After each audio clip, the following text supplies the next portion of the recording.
What's going on, Packers fans? Happy Victory Monday to each and every one of you guys. Hope you enjoyed last night's win and have woke up with a new sense of purpose and a new sense of fulfillment. I'm going to give you a little bit more on each of those things. Some great news.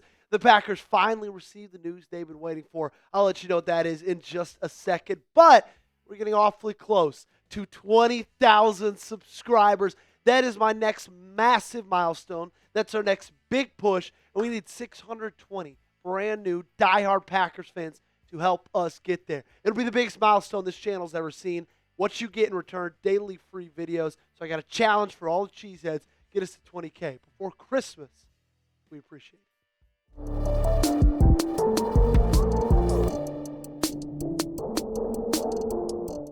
So the news that we have been waiting for, the Green Bay Packers, us Packers fans, is that the Packers are now in sole possession of the number one spot in the NFC North. And they now have a really, really good shot to take control and win this division and earn a top 4 seed in the NFC. Right now they sit at 9-3-1. Chicago in second at 9-4. Lions in third at 8-5. And of course, the Vikings down in the abyss at 5-8. And I want to show you, kind of look back at the odds going into yesterday's game. Because going into that game, the Green Bay Packers, even though they were second in the NFC North, they still had a pretty good shot to win the division, 59%. With a win against Chicago, that jumped up to 71. However, when they lost, that would have gone all the way down to a 24% chance.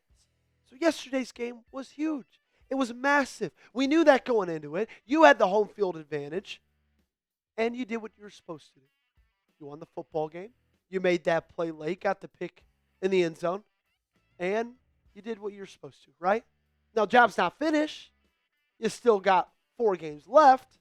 There's a reason that these odds are still relatively close in terms of the Green Bay Packers and the Chicago Bears. Because you get to play them, but you also have to play the Denver Broncos, Baltimore Ravens. Like, this season isn't over at all. But it's good to see that you right now are sitting at minus 230 when it comes to your odds to win the NFC North. When you look at the playoff picture, right now you got the number 2 seed on lock right now. The LA Rams, they're sitting at 10-3. They're the only thing sitting between you and that number 1 seed. If the playoffs ended right now, look at this. You would play the Chicago Bears at home in the first round of the playoffs, which would be a really, really exciting matchup because it's not going to be that, or that wouldn't be the next time you play the Chicago Bears. You got to play them again in Week 16, this time in Chicago. But we talked about the schedule already, right? Things feel good right now. You're on top of the NFC North. First time you've been on top of the NFC North in what feels like a little bit, a while. First time you've had a top 4 seed and been out of the wild card in a while. But you have some really good opponents at it. The Denver Broncos. They're one of the top seeds in the AFC. I believe, Gage, if they won 10 straight football games, they've won 10 straight football games. And you got to go 2 Mile High. Then you play Chicago, a team that just kind of fought you all the way to the end of the game. You got to go in Soldier Field and play them. Then you got to play Baltimore. They're at home, but we all know Baltimore, if they can get things figured out, they're as dangerous a team as anybody in the National Football League. And then Week 18, you finish up on the road against Minnesota. Never an easy place to play. The cool thing is, if you go 2-2 in that 4-game stretch, but win the division games, so beat Minnesota and beat Chicago, New York Times predictor, the Athletics predictor, gives you an 82% chance to win the North. You right now are sitting in the driver's seat. All you got to do is take care of the games ahead of you. You don't need anybody to lose. You don't need anybody to win.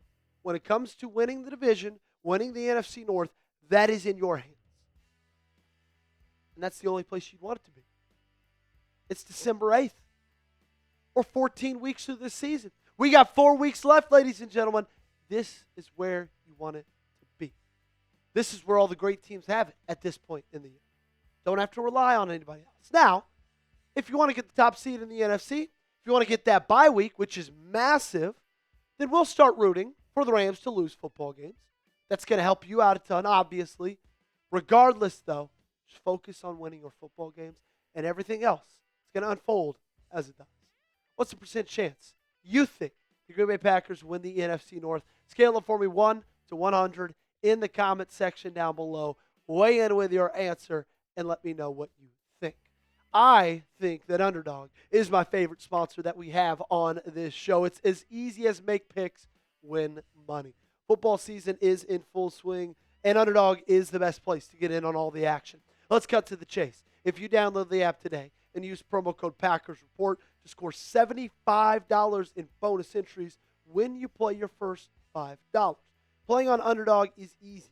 Just pick whether your favorite players will go higher or lower on stats like rushing yards, receptions, touchdowns, and more. Get your picks right, and you could win up to 5,000 times your cash. It's Monday morning.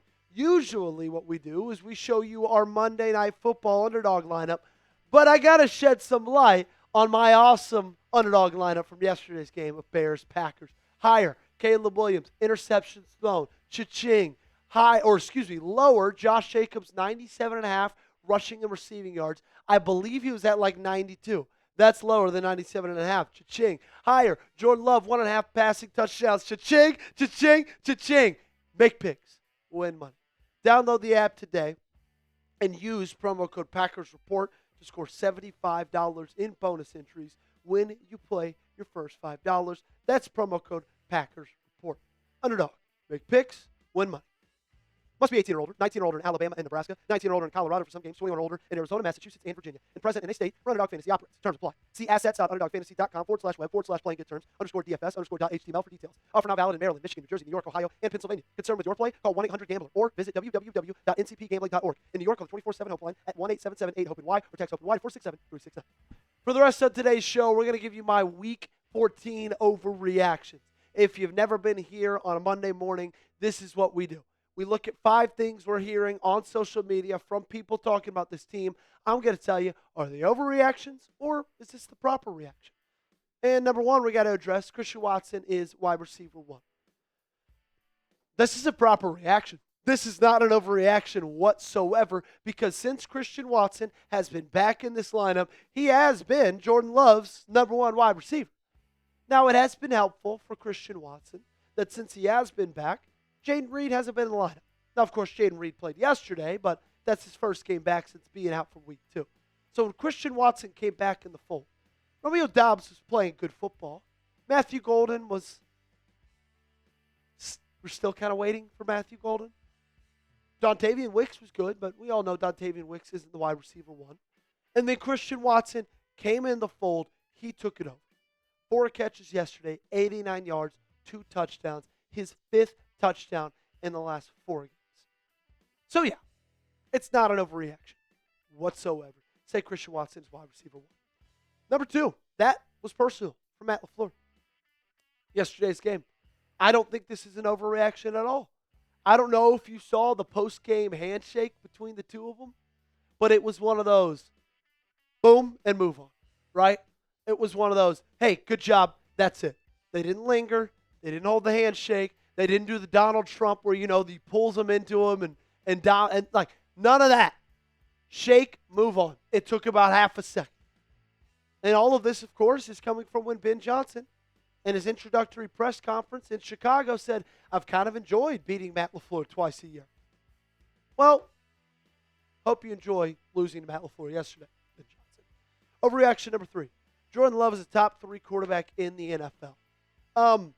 I don't think this is an overreaction. I think it leans more towards a proper reaction because just the consistency that Jordan Love has shown us through the entirety of this year has been really, really impressive. Now, sure, does he have a bad game every now and then? Yeah, everybody does. We're all human. But, the way that quarterbacks are playing this year, it's like Sam Darnold, Dak Prescott, Matthew Stafford, Jordan Love. So if he's not top 3, he's just outside of the top 3. Because the way he's playing football, it's been unbelievable. And I've loved getting to watch every single second of it. Number 4, Jeff Hafley is the head coach next year. This is interesting. I think this could possibly be an overreaction. Or is it not? I go back and forth with this. Because yesterday, the defense was unbelievable in that first half, and then they were incredibly leaky in the second, right? They couldn't stop the run.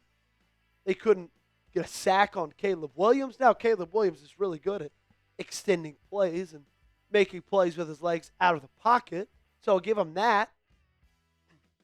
But Jeff Hafley's really impressed a lot of people, myself included. He coaches with intensity, and I think he'd be a great head coach in the National Football League. I do.